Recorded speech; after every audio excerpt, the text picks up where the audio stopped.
Hello and welcome to episode 15 of LUFC Fan Zone podcast.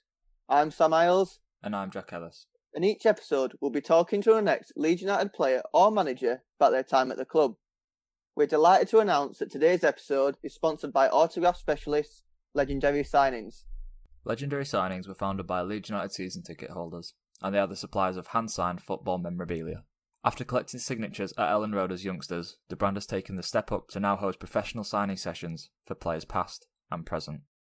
Their items include signed memorabilia from former Leeds United legends such as Jack Charlton, Norman Hunter and Alan Clark, and their most recent signing session was with Leeds' League One hero Jermaine Beckford. Hosting signing sessions ensures Legendary Signings acquire the highest quality signatures possible from their clients, and they also offer framing options for their items. You can find all of their signed items at www.legendarysignings.co.uk or in their eBay, Etsy or Amazon store, where photo proof and certificate of authenticity is also available. But back to the show, and all our episodes can be found on our LUFC Fan Zone YouTube channel, as well as Spotify and Apple Podcast.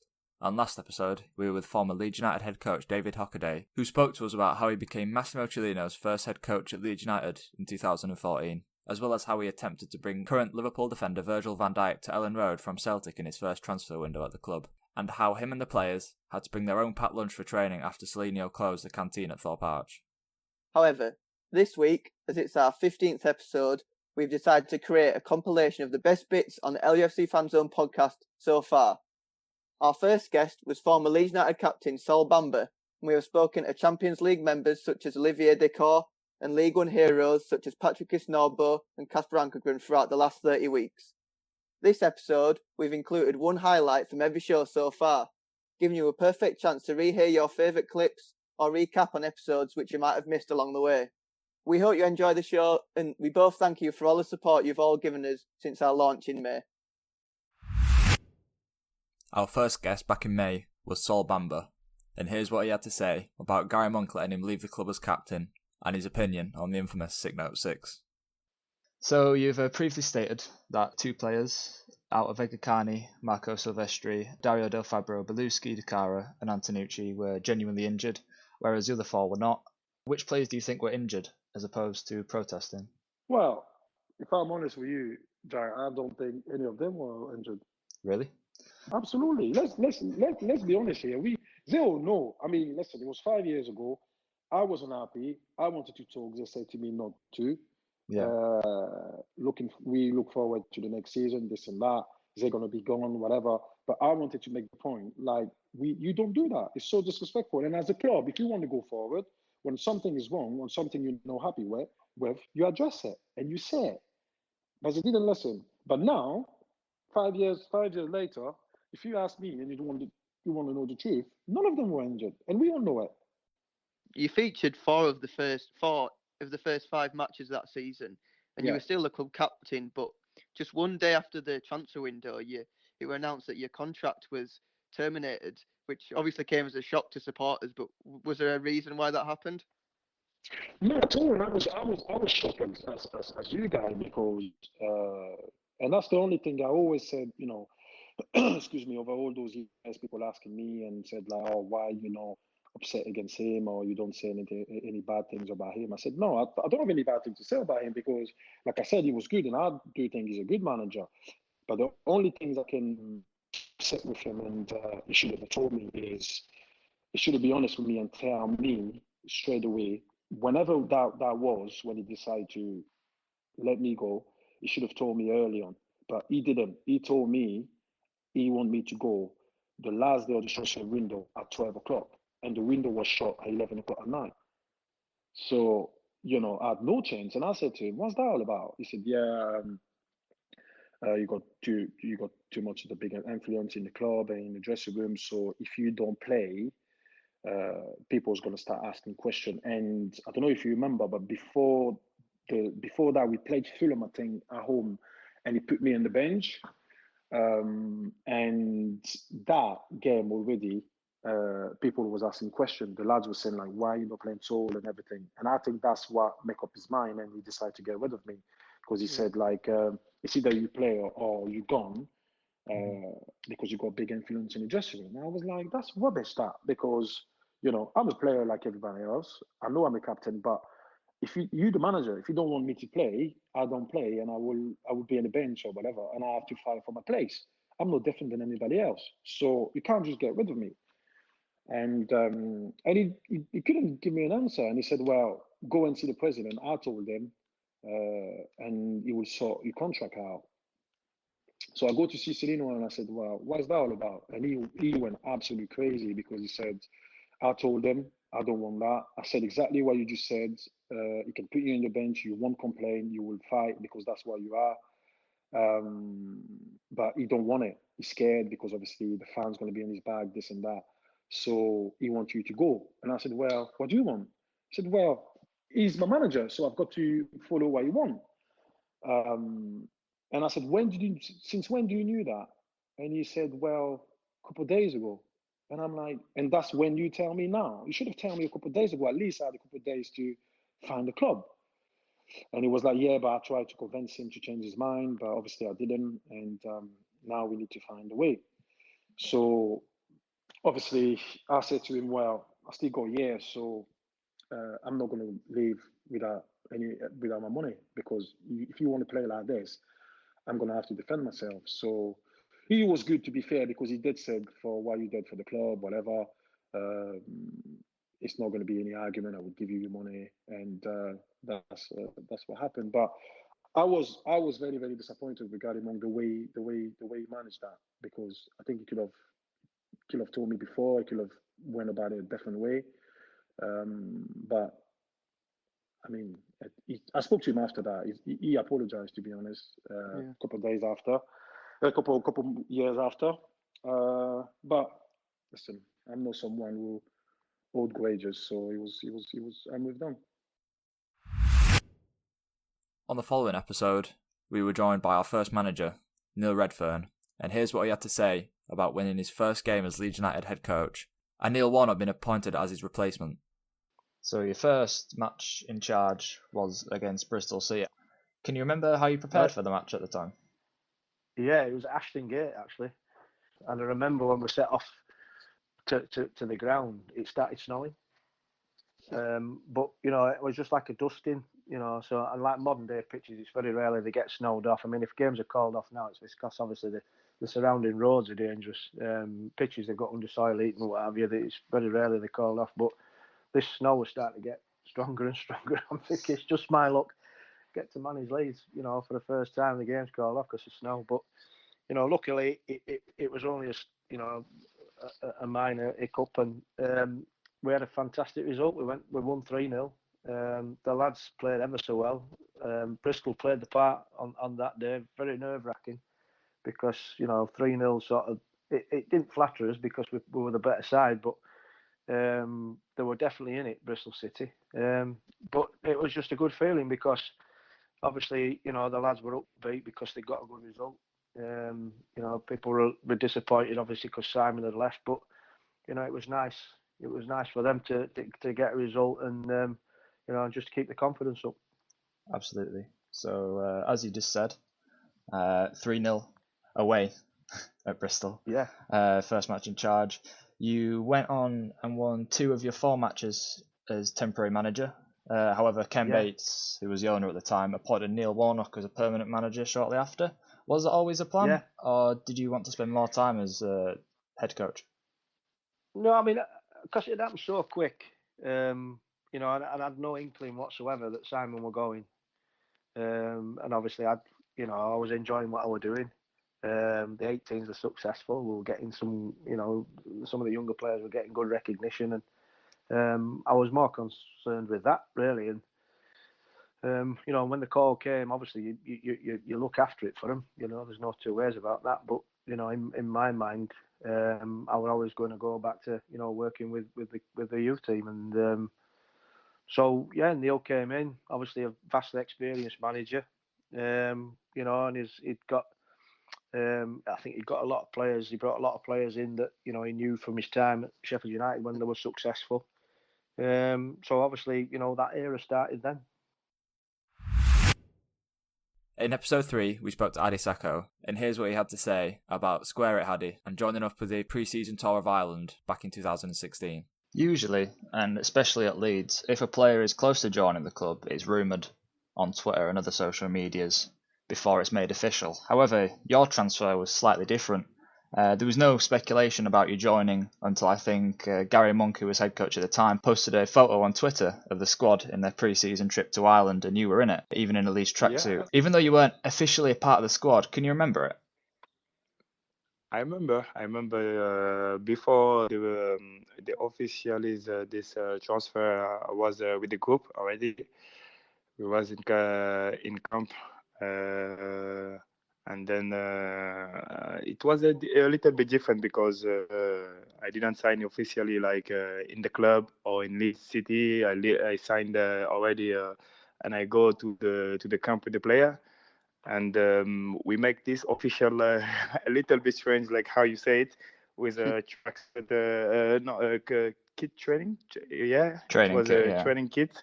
Yeah, training kit, and it was quickly. And for me, it was like, okay, let's do it like this and quickly, and we will see in the future if I can put my mark in the club. What was that pre-season tour of Ireland like, and how did you settle in with the squad? Yeah, it was a bit different for me because I didn't speak English when I came, but they have some few players they were speaking French. I mean, Soule and Toumani and Jordan and Sol. So for the integration, it was a little bit better for me. And slowly, I make like I don't know how to say in English, connaissance. Is it like that? Connections. Yeah. Connection. I think with the player to speak, but it was difficult the first few months because when you have this world, the language, you cannot speak too much. So slowly, I make a connection with the players.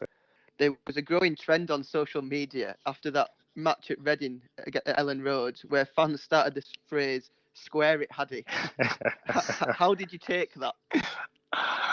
I remember I saw this in the social media after the game, and first of all, it was like I remember I didn't understand good, and I say to the one who posted, "What does that mean?" And he explained to me like that means when you are in this position, you have to pass the ball. And it was funny because after like everyone and starting to saying this, and it's like how we say this a double name. I don't know how to say this in English, but it was like a general, like when I saw like a Leeds fan outside or everywhere they starting to say square it, square it, square it. So it was fun, and also a little bit of learning. So it was fun. It was fun. Yeah, like I remember you posted a tweet of the PlayStation remote with no pass button, which was obviously a joke. But did you think that it might have been an area of your game which you had to improve on? Yeah, of course, of course. I like to be in this mood to have contact with the fans. So I remember at this time I was a lot in social media. So I post this how do you say this PlayStation Remote. how do you say this? Yes, and I post this, and it was like the cat and the rat, like we just trying to lose and trying to decompress on the social media. So it was it was funny.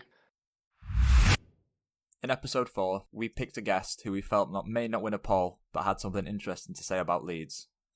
Jerry Mbakagu was close to a move to Leeds, however the deal fell through after Bielsa's disapproval. Here's what he had to say about being linked to Leeds and the opportunity to play in England.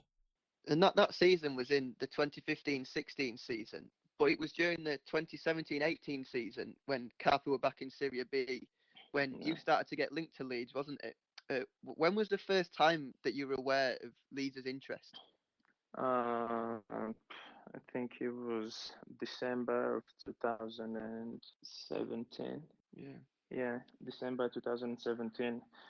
I mean, everyone knows, like my friends, my family, my agent. Like I want to go to the UK. I want to play in England. I want to play in England. So he was like, okay.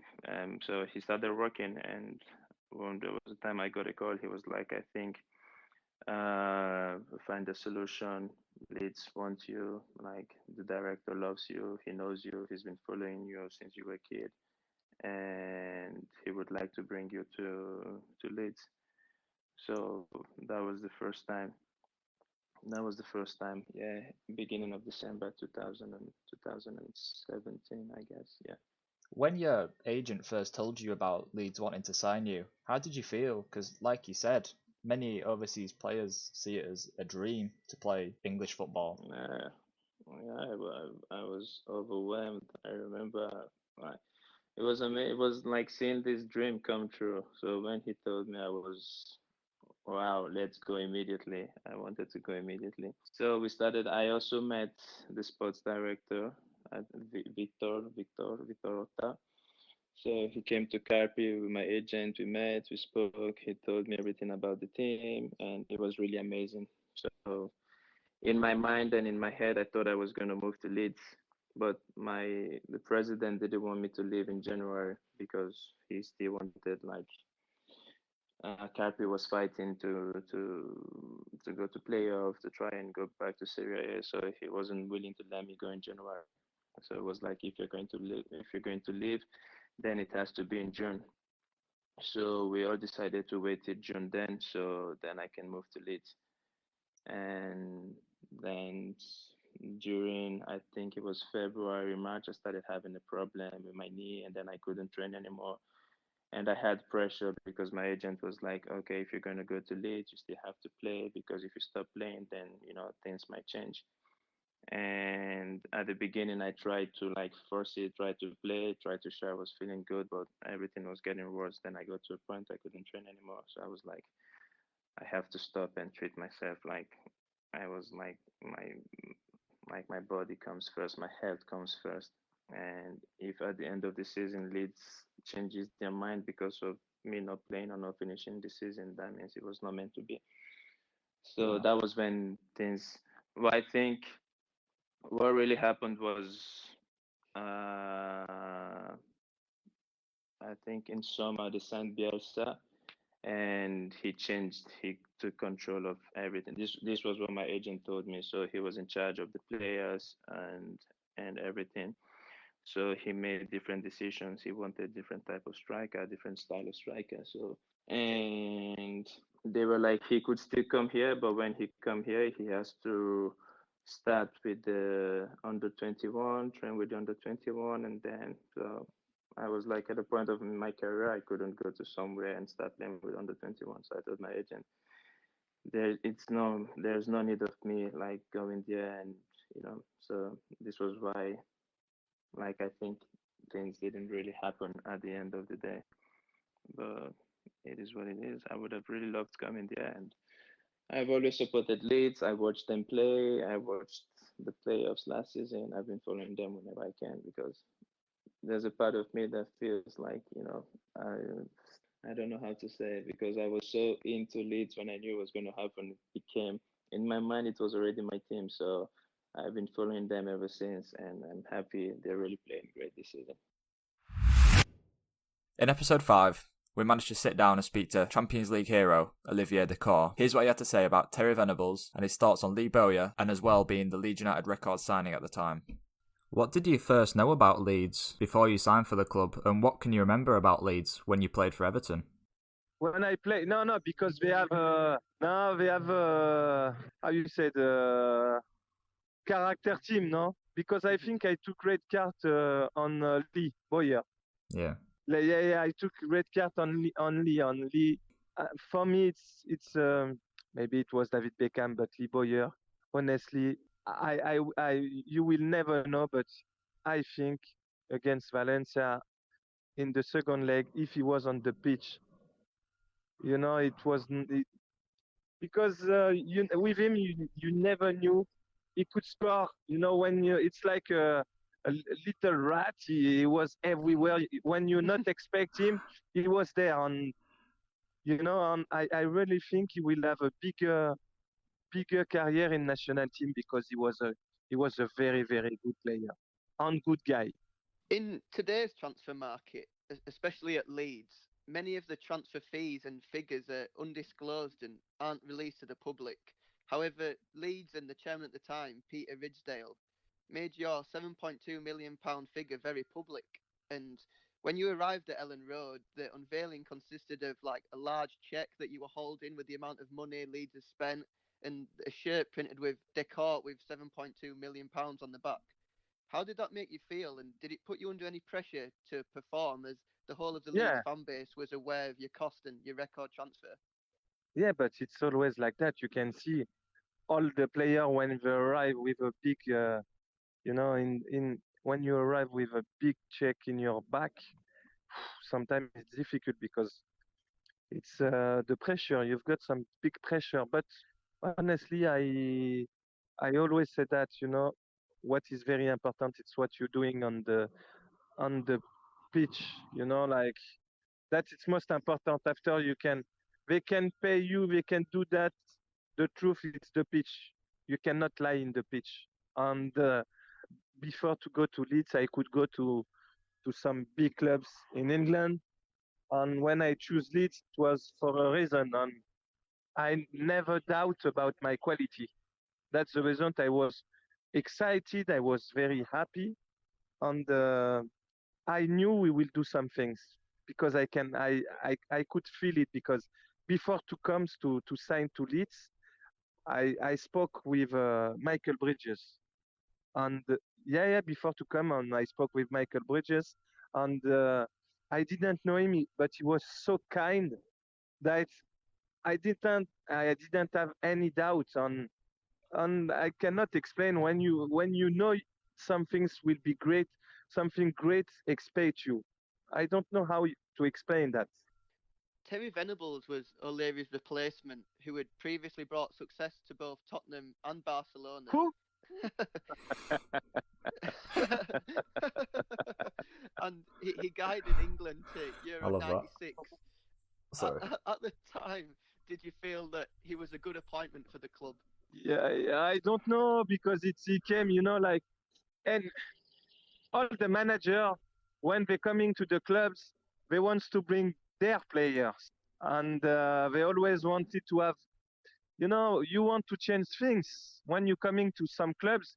You've got some manager when they coming, they wants to buy our players, and on what is was the truth. It's before to sack David O'Leary, I could sign for Juve, and I didn't go because because it was like that. And I didn't go, and I knew Terry Venables didn't want me. And when you know somebody he doesn't he doesn't want you, what you doing? You not stay because he wanted to buy with the money when they will sell me, with the money they will take, he will buy these players. But I'm not. I was not. Honestly, I don't. For me was not important. The best things to me it was to play on the pitch. And when he put me against we won against Manchester. I was on the field and I was man of the match. I don't care about what you can feel about me.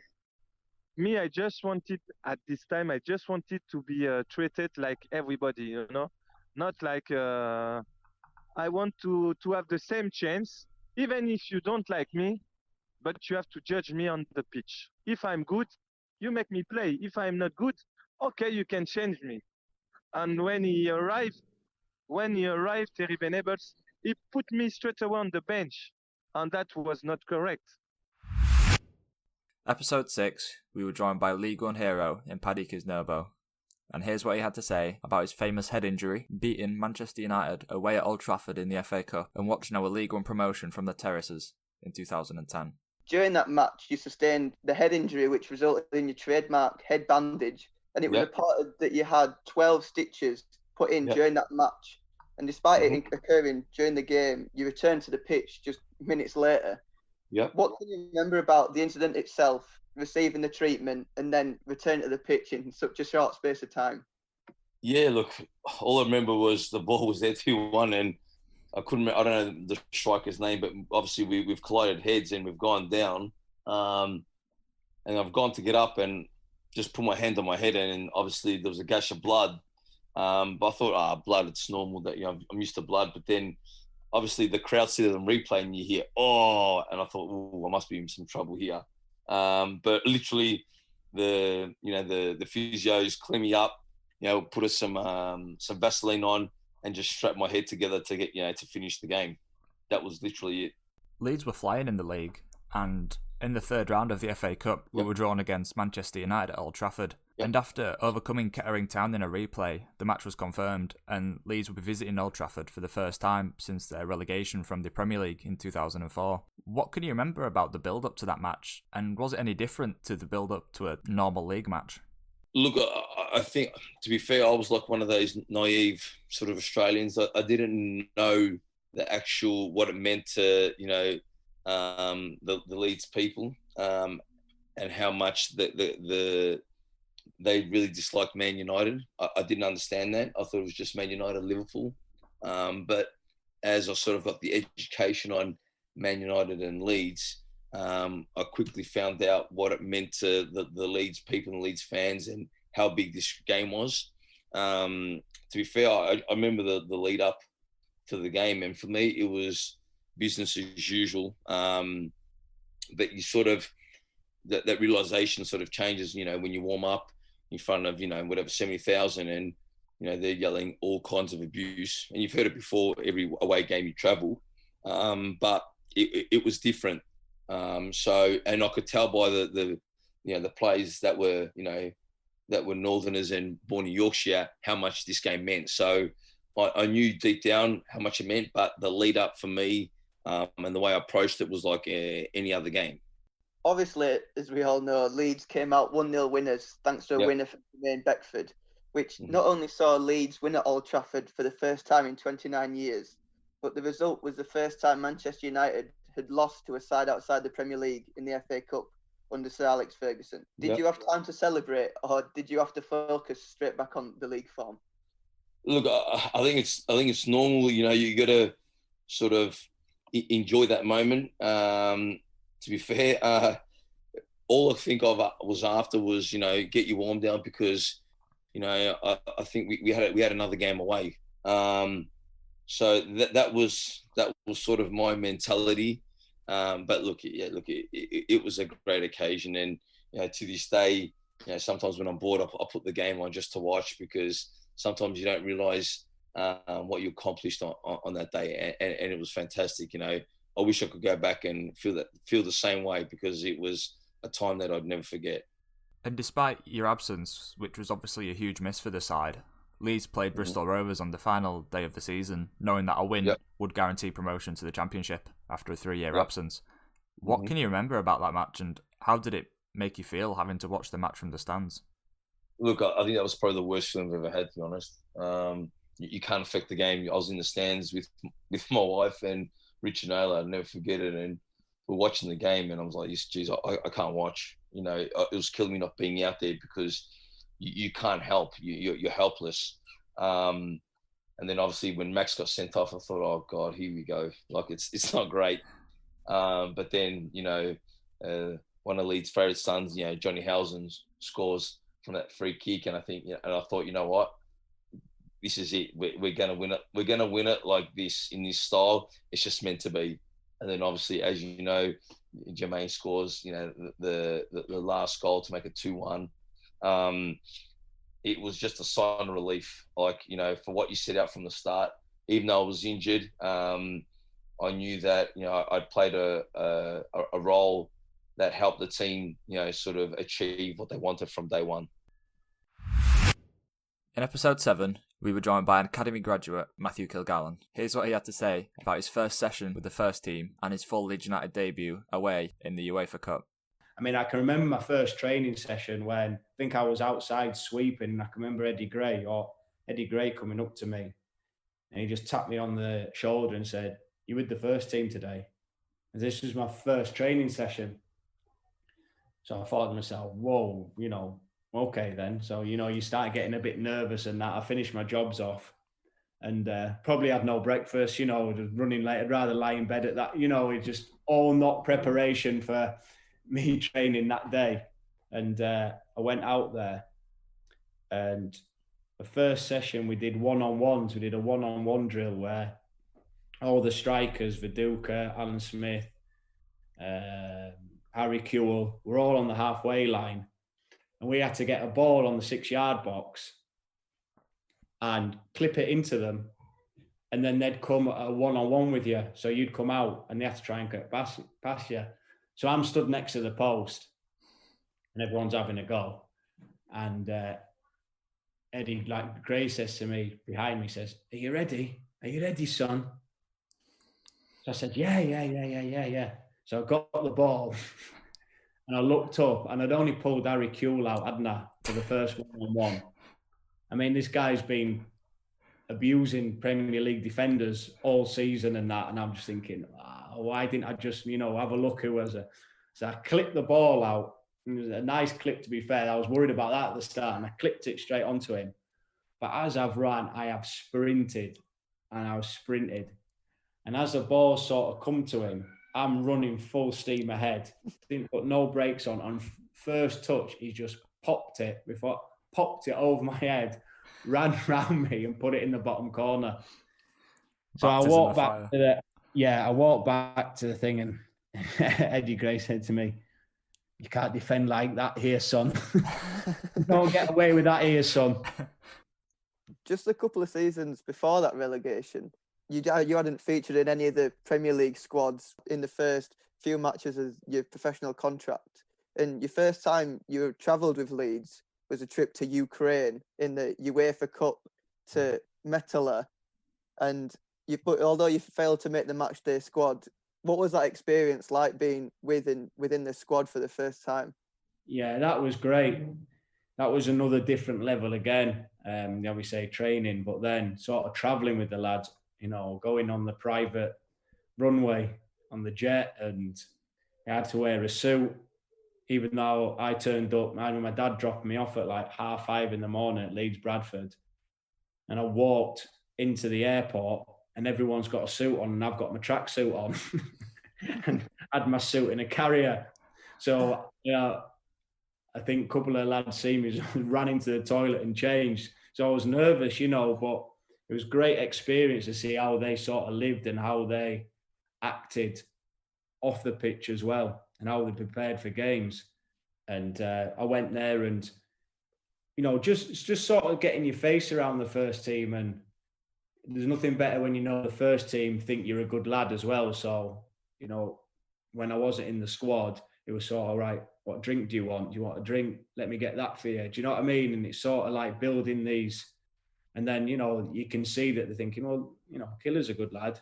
What's great to have. There's nothing worse for the first teamers think, not really like him. Do you know what I mean? And then you're battling uphill again and it's hard enough as it is. So it was basically like, right, Smudger, where's your shin pads? Let me get them for you. Do you want another drink? So that's how I went there. And that was what happened when I actually made my debut. I just thought I was traveling again. I just thought, right, yeah, come along. I'll sweep the change rooms at the end. I was 18 years old, right? Graham Smudger had a Lucasade. I was just thinking, I'll go again. So we trained out there as well the day before. And I thought it was for the experience of traveling and being with the first team. And Terry Venables read the team sheet out and I was on it. I was on the bench and I was like, hang on a minute, who was doing the drinks? Who was going to, you know what I mean? And I just thought to myself, right, I don't think I even got my boots out of the boot bag. So I was like, oh, hang on a minute. Do you know what I mean? Right, where's my shirt? So like sort of put your shirt up, and then it's sort of like the first time I'd seen my name on the shirt and everything. And then I was like, oh, here we go. And warmed up with the lads. I mean, I couldn't it's not like now I'm texting home and going, listen, Dad, I'm on the bench. Listen, Mum, I'm on the bench. You know what I mean? Nothing like that. So yeah, I got on the bench warming up, and a very like strange atmosphere because it was played in a neutral ground in Florence. Florence, yeah. We were there, so it's quite weird. Obviously, there's still Leeds fans were still there because they travel everywhere, and they were still there. And I remember sitting on the bench, and about probably 20 minutes in, I can remember just looking down the line there. I was thinking, I'm the only centre half on the bench here. I think if one of these goes down, I'm on. So then I'm like, right. So I start watching the game a bit more, thinking, and I think about 50 minutes. And Radaby was, I mean, still unbelievable. He was coming to that end of his career where he was picking up a lot of niggles. I mean, he was probably playing with one knee for 18 months and still probably the best player on the pitch. And I think he just went up for a header and landed on it funny and went down. And I just sort of looked at Venables and Eddie Gray, and they were like, get your top off. I was like, all right then. And I was on. It was like, go on then. You're picking him up on the set piece and go. And I touched the ball after about 10 seconds and I passed it out to Ian Hart. And I was like, right, it's just a normal game again. Don't treat it like anything else. You can do this sort of thing. And I think we scored after about 2 minutes of it being on. And then it was just sort of like, right, enjoy this. And we went on to win 4-1 or something. On episode 8, we spoke to the only goalkeeper so far on the podcast in Kasper Rankegren, and he spoke to us about keeping a clean sheet at Old Trafford against Manchester United in 2010 in our famous FA Cup win. Leeds were flying in the league at the time, and in the third round of the FA Cup, we were drawn against Manchester United at Old Trafford after overcoming Kettering Town in a replay. And Leeds will be visiting Old Trafford for the first time since their relegation from the Premier League in 2004. What can you remember about the build-up to that match? And once again, was it any different to a build-up to a normal league match? It wasn't that different. I remember I was struggling with my shoulder at the time. I didn't really train the day before the game. I had to go and get an injection in my shoulder. So couldn't really train the day before. Remember traveling on the coach up to Manchester. And I had a phone call from a Danish journalist who said if I was looking forward to the game. And to be honest with you, in my head, I knew we were a League One team, but on paper, we were a League One team, but on paper we probably had a better squad than a League One club. But we were playing Manchester United at Old Trafford, and I thought it's going to be one of them games where it could be an incredible experience, but on the other hand, if you go and get done by 5, then it's not an enjoyable situation and it's not a good experience. So my feelings were very they were torn. I was thinking, if we get pumped here, I won't enjoy it. So I couldn't really answer the journalist. I just remember saying to him, well, we have to wait and see. I'll answer you after the game, whether it's good experience or not. And obviously it turned out to be a great experience. Prior to the official team announcement, myself and many other Leeds fans might have thought that Manchester United might have played a slightly weaker team because of their Premier League priorities and being obviously 2 leagues above Leeds. However, their attack consisted of both Wayne Rooney and Dimitar Berbatov, who at the time were arguably 2 of the best strikers in the country. How did you find playing against them two? As like I said, they were some of the best players in England, and you had to be at your very best to keep a clean sheet because you made some fantastic saves. Yeah, I remember I actually didn't sleep well the day before. I kept waking up and thinking about the game. Normally, in the dressing room, I would go through what team they're putting out. Sometimes if there's a player in the team, I like to know everything about the opposition. So if the strikers are they right-footed, left-footed, how big are they? And then you get to know players over the years. But with Manchester United, I remember looking at the lineup and I thought, no, I don't need to check anything because I knew all the players already. I knew what they were good at. I knew what they could do. So But as soon as you go out on the pitch, you go and warm up, you know, at the end of the day, it's a game. You need to approach it like it's a game like any other game. You can't start thinking about the size of the game and who you're playing against too much. You know, you just need to be prepared, be focused on what you need to do. And so, yeah, I didn't have to check too much on what they were good at because I knew. And obviously they put out a really strong side at the time. And what a great experience. And for the fans as well, I thought it was just I'm not sure I knew at the time how big and how important this was for the fans until afterwards. Yeah. And obviously, as we all know, Leeds came out as 1-0 winners thanks to a winner from Jermaine Beckford, which not only saw Leeds win at Old Trafford for the first time in 29 years, but the result was the first time Manchester United had lost to a side outside the Premier League in the FA Cup with Sir Alex Ferguson as manager, and the first time Leeds had kept a clean sheet at Old Trafford since 1995. Did you have time to celebrate, or did you have to focus straight back on the league? No, it's that is obviously one of the times where you need to enjoy it, and you know you have to enjoy it, because in football you go through some tough spells, but a situation and a game like this, you have to enjoy it, and you need to try and suck it all in as much as possible, because it's something that will stick with me forever. And I know we didn't win anything at the time, if you know what I mean. It's not like we won the league or we won something special, but to beat Manchester United at Old Trafford is something that's will stick with me forever, and it's a really, really special occasion. And yeah, we just I remember I had some friends over from Denmark that went to the game, and we went back to Leeds. We went out, we had a few beers, and then after the day after, that's obviously when you need to start refocusing and focus on what's ahead. And at the end of the day, the league was the most important. The Man United game was just a bonus. Next episode, we spoke to former Jamaican international Rudolph Austin, and he spoke to us about long-range strikes, including the one which got cancelled in the last second against Tottenham Hotspur in the Carling Cup at Ellen Road, as well as having his captaincy taken away from him after losing 6-0 away to Sheffield Wednesday. Although Leeds' form wasn't the best, you scored your first championship goal in the away trip to Cardiff, which was a very long-range deflected free kick in the 2-1 loss. What can you remember about that goal?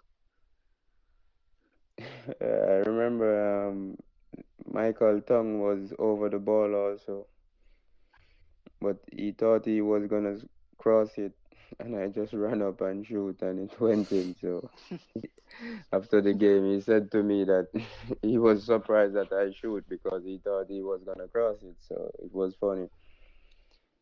And like you said, the goal must have been from about 25 yards out. And after that goal, you gained a reputation with the Leeds fans from shooting from long distances, which sometimes almost seen from an unthinkable distance from any other member of the squad. However, often them shots would result in a good effort and a good save from the goalkeeper. Did you find that long shots was a strong point in your game, or was it something that you encouraged to do by Warnock and sometimes even the Leeds fans who would shout shoot when you got on the ball, however far away you were? I've always, when I was young, I could always shoot the ball hard and from long distances. So sometimes I shoot and it don't go well, and stuff like that. But I always like to shoot because I know I can. So, you know, sometimes if you have some strength in something, then you have to do it. So in that situation, all the time, I just try to shoot whenever I can. If it goes good, it's good. But if you don't try, then you don't score. And a perfect example of that was when Leeds played Tottenham in the fourth round of the League Cup at Ellen Road, when you had the ball on the halfway line with just seconds of the match to go, and right on the referee's whistle, you had a shot which went in. Can you remember that? Yes, I remember, and I remember that some guys lost some money because of if we won 3-1, they would have get a lot of money because on some betting stuff. So I remember it. Do you think that would have been the best goal of your career? Hey, exactly. I wouldn't say, but it was playing against a big team, in a FA Cup because at that time we were playing Tottenham and Gareth Bale was at his best. You have Scott Parker, Dempsey. It was a very strong Tottenham team, and we beat them. So it was a very good game too. Maybe should have scored in, but the referee said we already won, so he just blew it. Within the space of a week, Leeds had lost 2-0 to League Two side Rochdale in the FA Cup and then 6-0 to Sheffield Wednesday at Hillsborough in the Championship, which not only saw Leeds drop out of the playoff places, but it was reported that you asked Brian McDermott to stand down from captaincy. What was the reasoning behind that? Because prior to that spell, Leeds were doing really well in the Championship.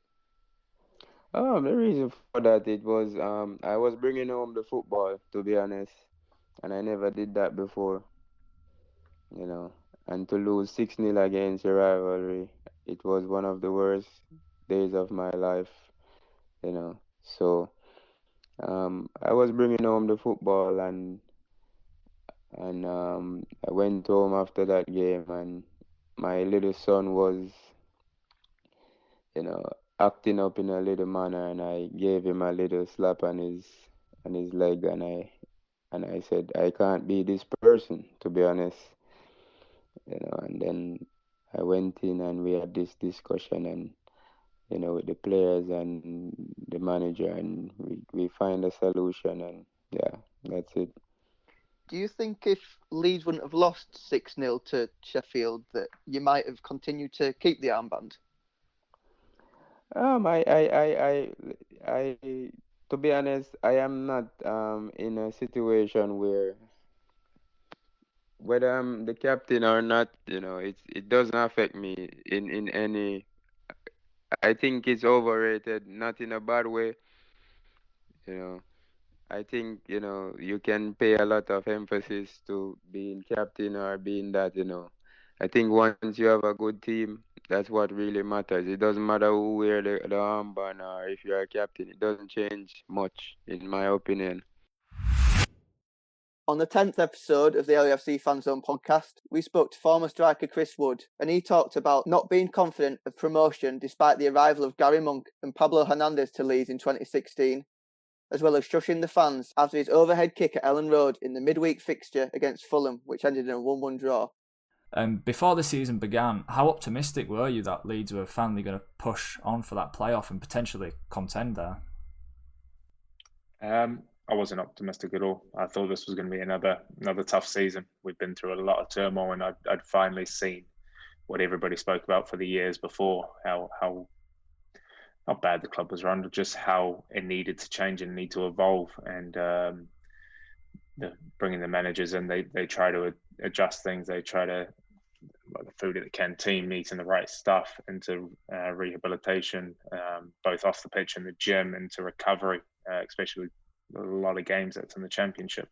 That's where the side of the football that needed to change. And as we went along, we changed that, and Gary Monk changed that a lot, and it helped drastically on the pitch because we had our best season to date at that point in time. So it was tough in that sense, but I wasn't optimistic for a top six finish. But ultimately, when we got into it and got dug into half the season, it looked pretty damn likely. And despite the changes off the pitch with the new managers and the influx of new players, the season didn't get off to the greatest of starts. And Leeds' first match was a 3-0 away defeat to Queen's Park Rangers, with Leeds failing to register a shot on target, followed by a 2-1 home defeat against Birmingham City.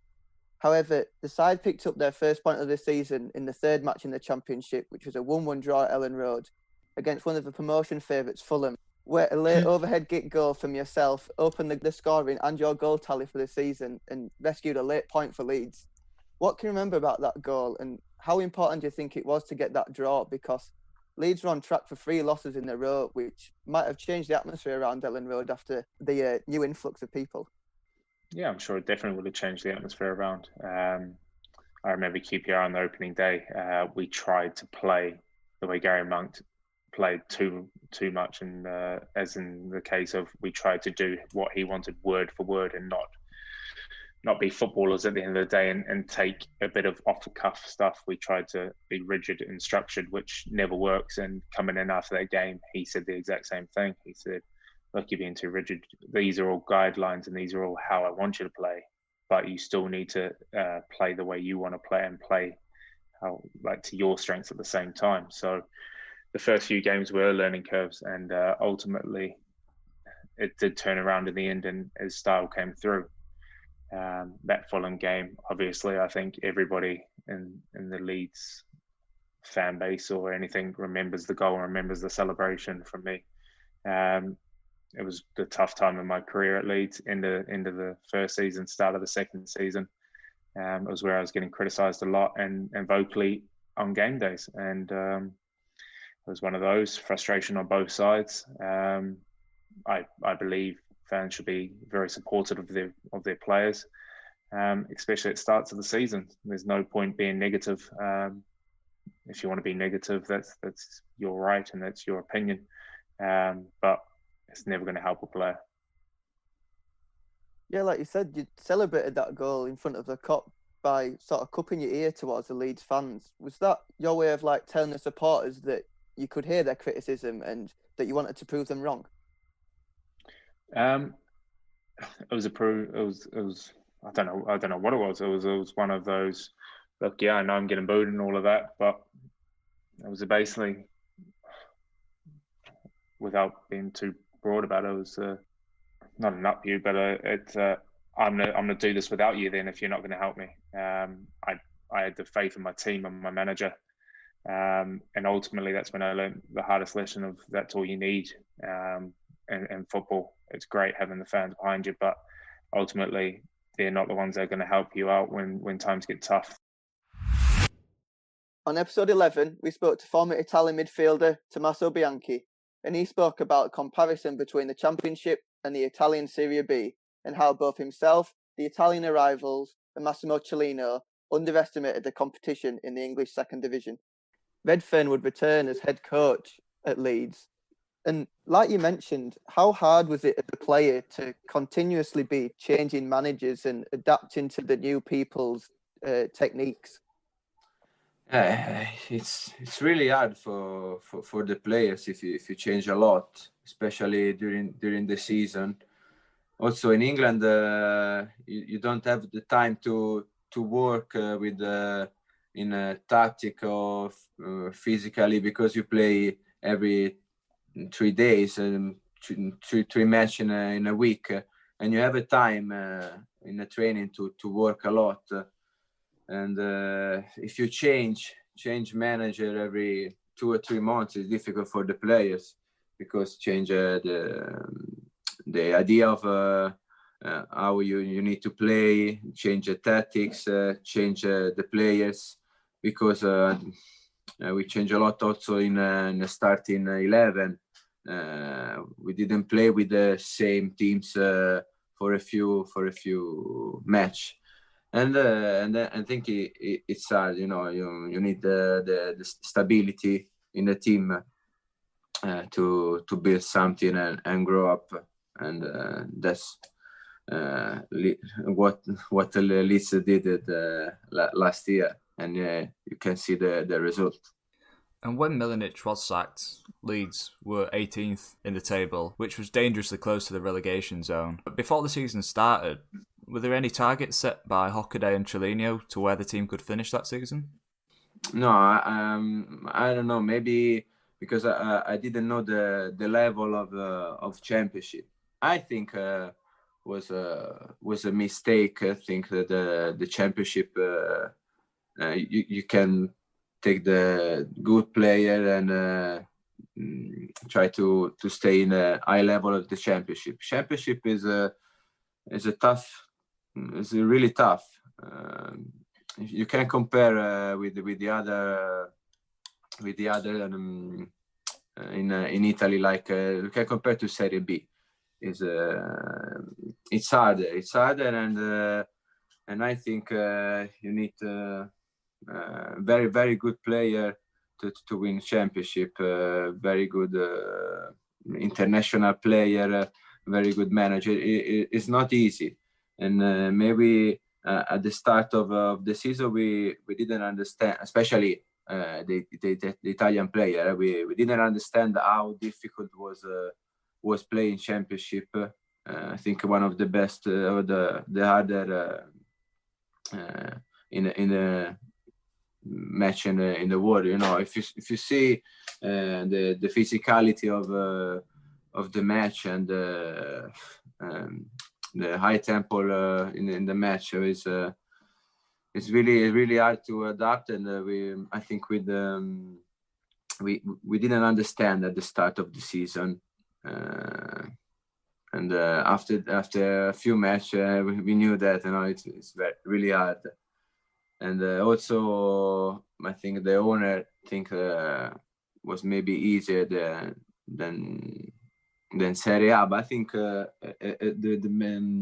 team in a top level in Championship can play also in Serie A with a good result. They have a very good player, international player, play for the national team, and it's really tough playing Championship.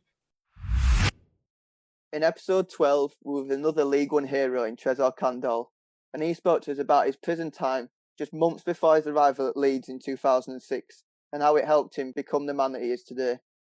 Yeah, and like, when you did join Barnet, you obviously returned to the Football League after you declined.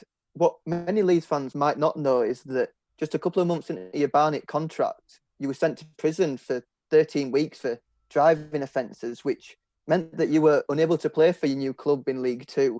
How was that time for you, and how much of an impact did you feel that sentence might have had on your professional career as you'd worked to get back up there?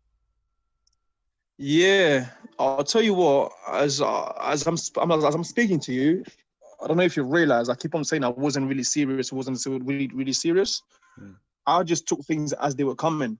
I took football as I was playing as it was coming. I never took football as a profession where I'm gonna get paid. I want the money. I want this. I want that.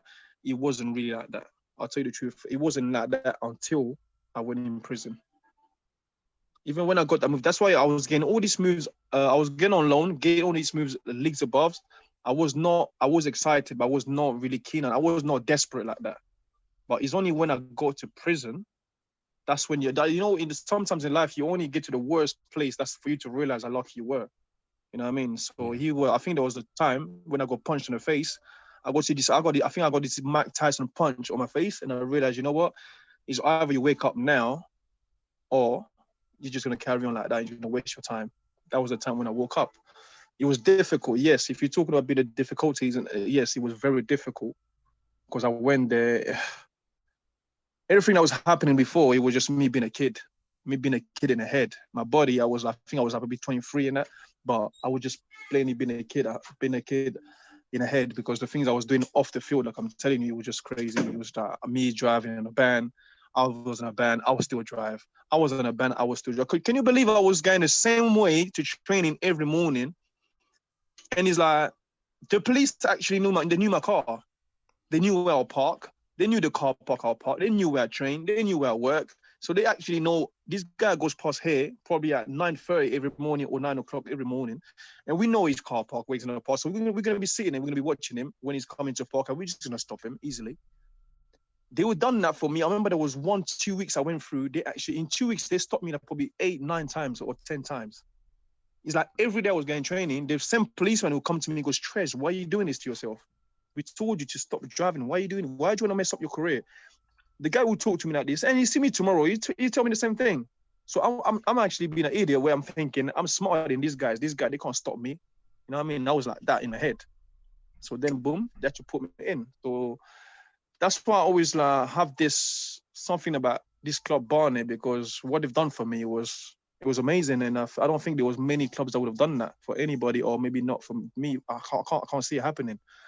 They actually knew I was gonna go jail before I went to jail, because my solicitor already told them that Trez was gonna get locked down for maybe 3-4 months, and the club still decided to keep my contract.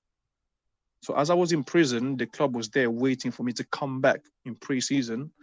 But the way they fixed it, even the prison, I don't know who dealt with it, but the way they fixed it is where they made sure I went to prison just before I went on my holiday, or just when the season is finishing. They took me to court. So they locked me down the whole 2 months when I was in prison. And when I came out, I missed the whole pre-season. So I think I've done like 3.5 months.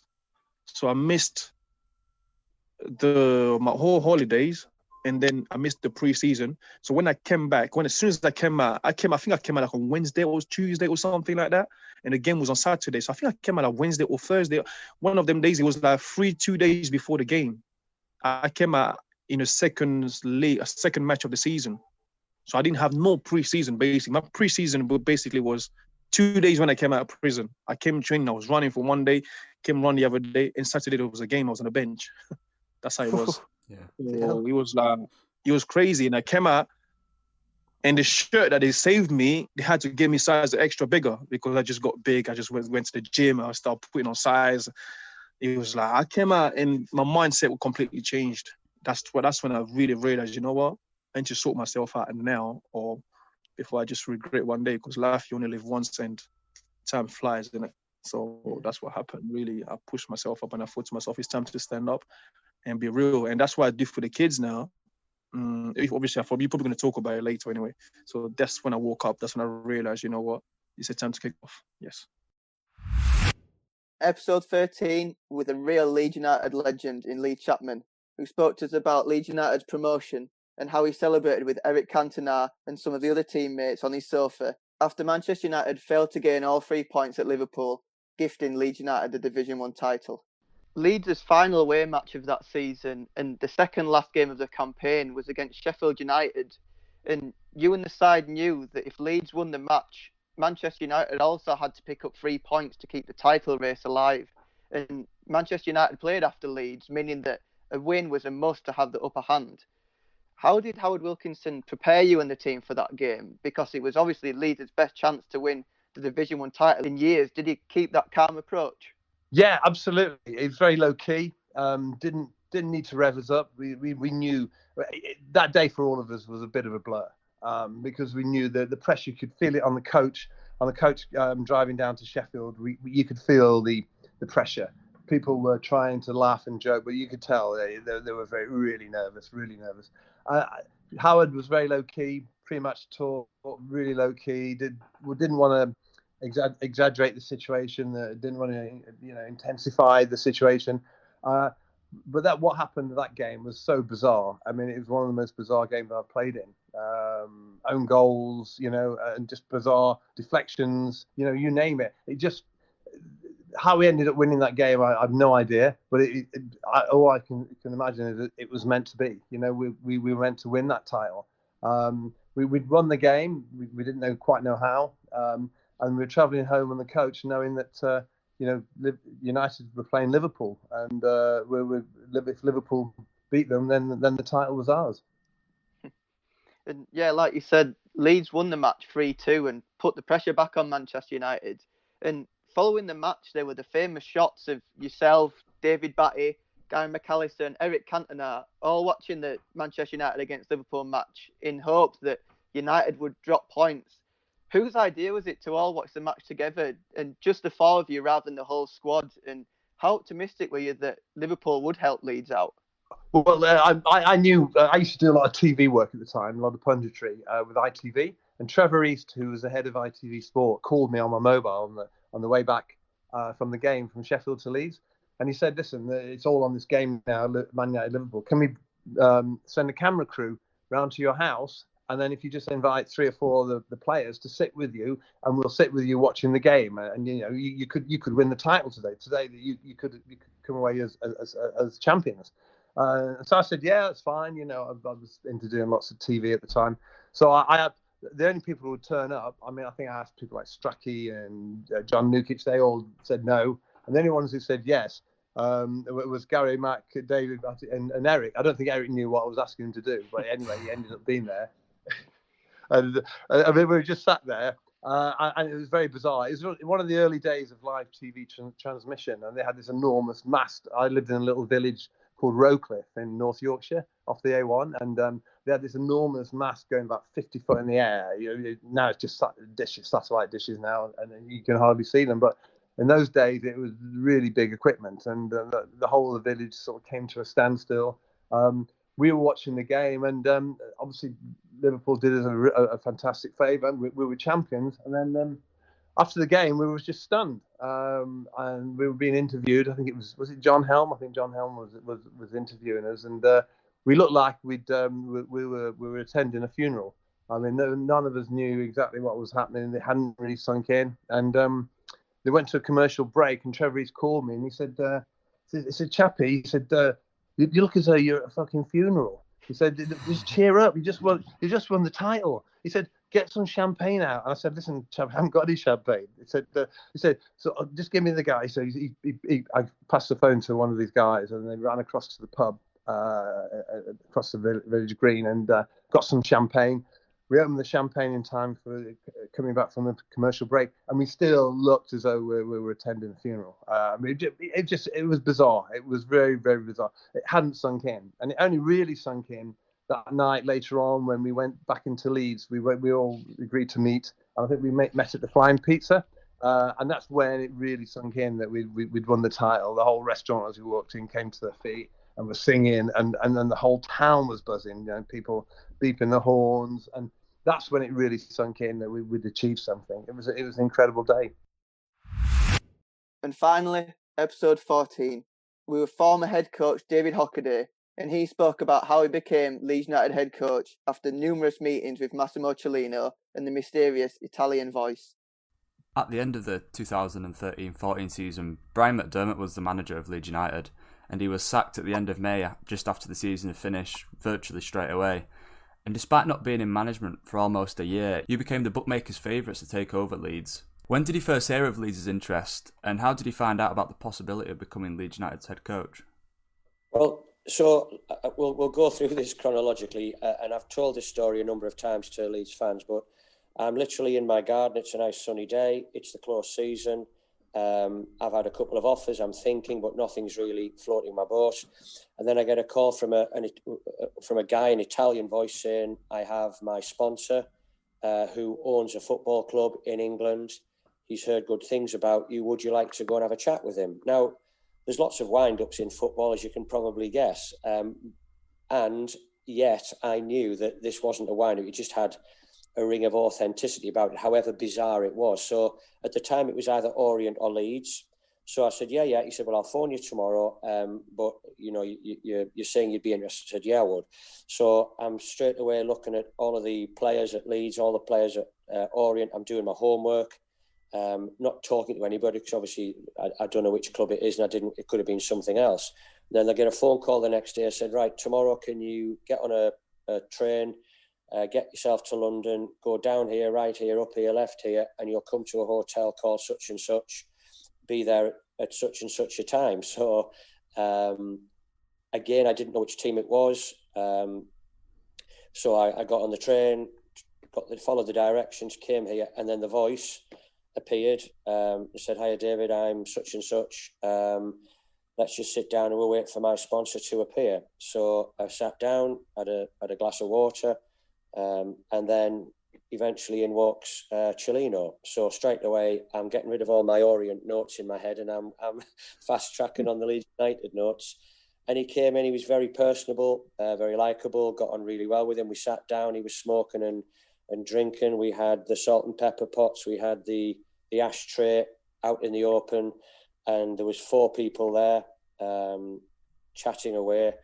And we were there for about 4 hours, could have been longer. But after 2 hours, Cellino, who was sitting next to me, said, and he was just asking questions and talking about football, very relaxed. And then he just leaned back and said, David, I like you. And I said, well, thank you. I said, listen, I'm enjoying talking about football. And I'm thinking, as soon as he came in, I'm thinking, well, realistically, it might be an under-23s coach and maybe getting involved with the first team, because I've got a reputation for being good at set plays as well. So maybe being a set piece expert and helping out with my knowledge of the Championship.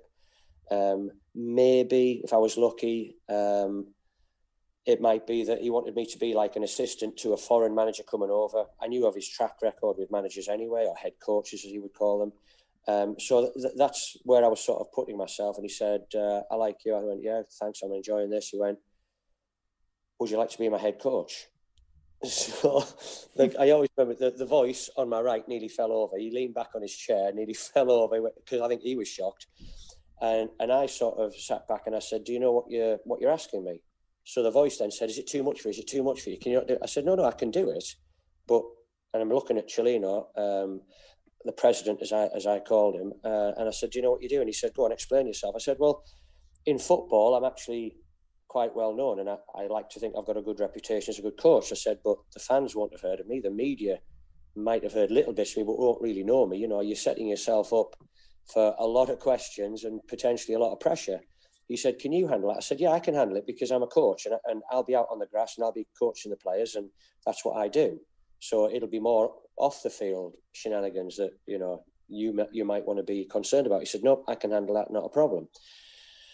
So we shook hands and he said, I'll be back in touch. Didn't promise me it, but he said he was thinking about it. So I've gone away. The next day, from nowhere, I've come in the betting. I am not a gambler. I did not put any bets on. So somebody, I have to guess, in that meeting thought David Hockney's got a good chance. I'm going to put some money on. So straight away, the voice calls me in a couple of days and said, you've come in from nowhere and the betting, the president's not happy, it's all off. I went, well, listen, fine. I hadn't got anything, so I didn't have anything to lose. I said, fine, I haven't done anything wrong, but if that's how he feels, not a problem. And then I heard that he'd had a chat with Eamon Dolan, God rest his soul, a guy at Reading who had a good reputation as a good coach. And then nothing was happening, so I was away with my wife down in Cornwall. The voice on the phone again, President wants to meet you again, Manchester, cloak and dagger stuff. So I drove this time to Manchester, parked up, went to a hotel where I'd been told to go. Still nice sunny day. Somebody from reception says, can you pick up the phone over there in a cubicle? So I went over to a cubicle, picked it up, said, go out the corridor, turn left, turn right, go out, go along 400 yards. There's another hotel there, knockout. So I've done all of this. And then Cellino's there waving me as if I'm his best mate. And I did get on well with him, to be fair. Went over there, chatted for a couple of hours. He said, what are you doing tomorrow? I said, I'm not doing anything. Why? He said, get yourself to Ellen Road. I'm announcing you. So I went, okay. So I went back to Manchester, got me stuff, went to Leeds United. I'm thinking, is this going to happen? And I went there, and before you guys even say it, I became the first watermelon. The analogy being that you don't really know what you're going to get until you crack it open. So he was taking a gamble, if that's the right word, on a coach to become the head coach of Leeds United. And that, in a nutshell, or in a watermelon, is how it all came about. And just to end the show, here's some of our favourite questions over the last 14 episodes. First up is Trezor Candle, speaking about night out in Leeds after Leeds won promotion from League One. Wow. Was he there? I was there, but... You was there? Was he there? Was Steve there? Was Steve there? I can The tell person you, we who don't know sent in Steve. the these are just random people that have messaged us. These are just random people that have messaged us. Damn. I know when we had a club's meeting with the fans and everyone. Obviously, we had a dinner, right? Yeah. We had a dinner with the everyone was there, and I think we went out. We went out, and obviously, when I go out, everybody knows what I'm gonna do when I go out. I can't tell you guys that on radio right now. Everybody knew what me, Bex, Sebi, Carol, everybody knew what we were gonna be doing, man. You know what I mean? So, what happened? Can you tell me what happened? I know we went out, but what happened? What really happened? That was the question. The question was, can you remember what you and the rest of the squad did that night, and what was your best memory from it all? Yeah, but the way you're asking is that we've done something. Oh no, something different. No. I know we went out. We had a time when we was at the club's dinner, where when we was giving the trophies about the players and all that. Obviously Beck's one of them. He won everything, I think. He won all the trophies, and he took all the trophies as usual, the greedy boy. And then I think we just went out. Had a good time, went downtown, and we went out. Oh, that's all I can remember, I can't remember anything else. Maybe I was just too drunk. A bit blurry from there. Means it was a good night, though. It was a great night, man. It was a great night. I remember me doing a moonwalk. I saw it on YouTube the other day. After I was dancing around, and I said, "Yeah, we've gone up," and I started doing the moonwalk, dancing, doing the Michael Jackson dance and all that. I can remember all that stuff. The video is still there on YouTube, so it was good, man. It was a great night. Next up is former goalkeeper Casper Ankeren, and here's what he had to say about a save against Hartlepool United at Ellen Road, which he classes as his favourite save of all time. No, I remember it quite clearly, and I've tried to find it. I think I managed to find it. It's out there somewhere. Yeah. We've got a clip if you want us to send it to you. Yeah, please do that. Yeah, that would be great. That would be brilliant. No, I remember it quite clearly. Like I remember the day before. See, this is what fans don't know sometimes. When you look at your team and at your players, you expect them just to go and perform game after game, but sometimes players might have niggles, they might have little injuries that the fans don't know about that they're playing with. They could have problems at home. I remember this quite clearly. I had to move because at the time I didn't have a house or a flat or anything, so I had to move the day before the game. I had to move from one flat, from like a hotel apartment, to a different one. And I remember just moving the day before. I got to bed really late, and for the game I thought, oh no, I don't feel like I'm on it here. When that didn't feel right. But and then that's the weird thing about football. I end up making one of the best saves I've ever made in my whole career. I do remember it quite clearly, like the free kick and a header, and somehow, I don't know, I think I might have touched the ball. It's high to my left. Somehow touched the ball onto the crossbar and then trapping the ball on the line for some reason. It was that is for me the best save I made in my career, I think. Next on the list is Olivier Dacour, and here's what he had to say about his former midfield partner, David Batty.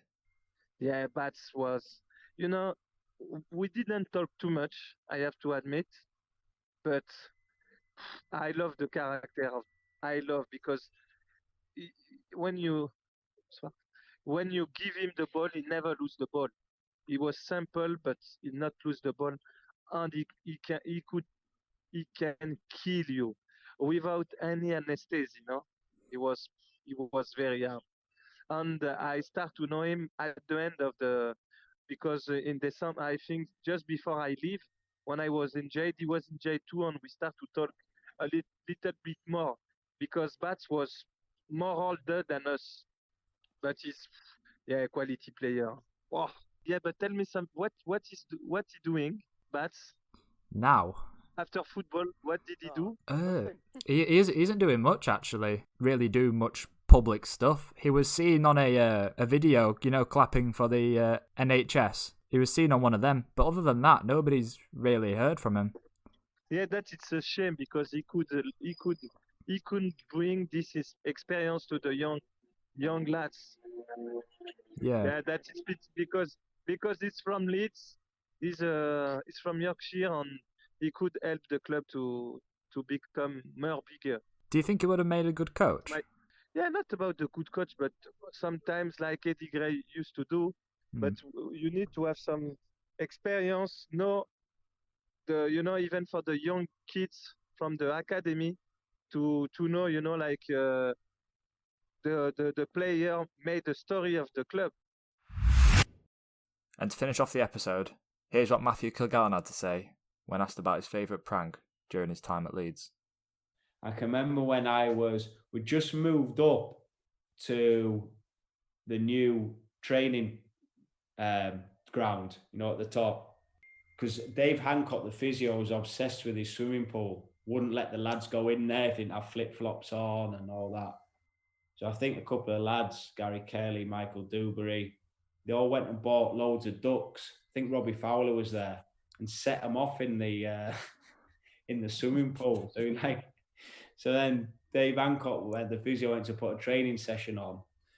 So all the lads have come down to go in the pool, and he went to open the door, and there's ducks just swimming along on the water. That was a good one. I can remember when Sutty, the physio, first team physio, he used to masseur for 60 years, and he used to have little fat fingers.